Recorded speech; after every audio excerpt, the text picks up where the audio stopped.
নমস্কার বন্ধুরা, আমার এজিড ব্লগে সকলকে অনেক স্বাগত।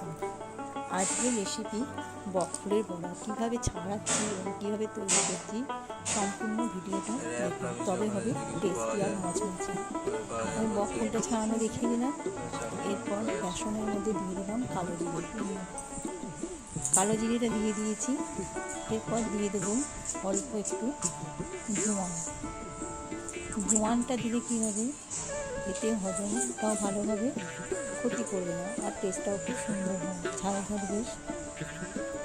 দিয়ে দিলাম একটু শুকনো লঙ্কা গুঁড়োটা অপশনাল, তোমরা দিতেও পারো না পারো।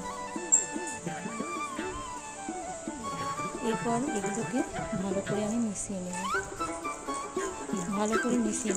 তারপর একটু জল দিয়ে ভালো করে ব্যাটারটা আমি তৈরি করে নিচ্ছি। ব্যাটার আমার তৈরি করা হয়ে গেছে। এরপর দিয়ে দিলাম একটু নুন আর একটু খাবার সোডাটা খুবই পরিমাণে কম দিলাম। এরপর ভালো করে আমি মিশিয়ে নেব। এটা সত্যি খুব সুন্দর মচমচে আর টেস্টি হয়, কোনো রকম খেতেও ভালো লাগে। কড়াই আমি তেল গরম করতে দিয়েছি, বকফুলগুলো বেসনের মধ্যে চুবিয়ে তেলের মধ্যে দিয়ে দিয়েছি। এরপর এগুলো আমি ভেজে নিতে করতে পারবো। খুবই সহজ একটা, বেশ মুড়ির সাথে বা ভাতের সাথে ডাল দিয়ে খুব ভালো লাগে খেতে।